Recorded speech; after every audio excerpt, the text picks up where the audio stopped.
Suriye Türkmenleri tarihi boyunca Suriye'nin asli ve ayrılmaz bir parçası olmuş, bu coğrafyanın sosyo-kültürel ve siyasi yapısında önemli bir rol üstlenmişlerdir. Suriye'nin tarihi ve sosyo-kültürel miraslarını geleceğe taşımak için mücadele veren Türkmenler, barış ve uyum içinde ortak bir gelecek için gayret göstermeye devam edeceklerdir. Türkmenler her zaman Suriye'nin çok kültürlü yapısına bağlı kalarak ülkede barış ve kardeşlik içinde bir arada yaşamayı savunmuşlardır.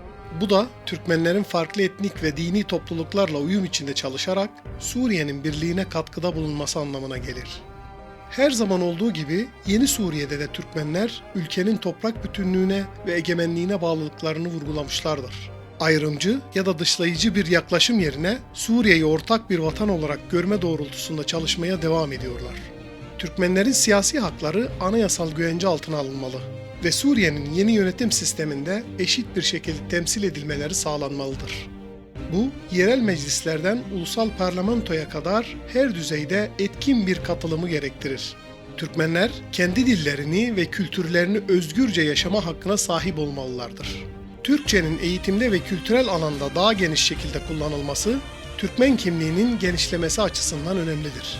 Türkmenler yeni Suriye'de barışın tesisi ve sürdürülmesi için bir köprü rolü üstlenebilir. Bu rol, başta Türkiye olmak üzere bölgesel ve uluslararası işbirlikleri aracıyla desteklenmelidir. Türkmen toplumu geniş nesillere kaliteli eğitim fırsatları sağlayarak yeni Suriye'nin inşasında aktif rol oynayan bir topluluk haline gelecektir. Ekonomik kalkınma projelerine katılarak hem kendi topluluklarına hem de ülkeye büyük bir katkı sağlayacaklardır.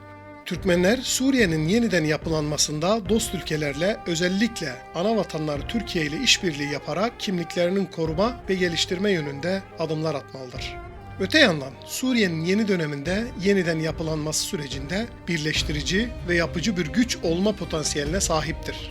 Türkmenlerin yeni Suriye mesajı sadece kendi topluluklarına değil, tüm Suriye halkının daha eşit, özgür ve barış içinde bir geleceğe ulaşmasını hedeflemelidir. Türkmenlerin bu anlayışı Suriye'nin ulusal kimliğinin ve toplumsal dokusunun korunmasında kilit bir rol oynayacaktır. Yaşasın özgür, demokratik ve birleştirici Suriye.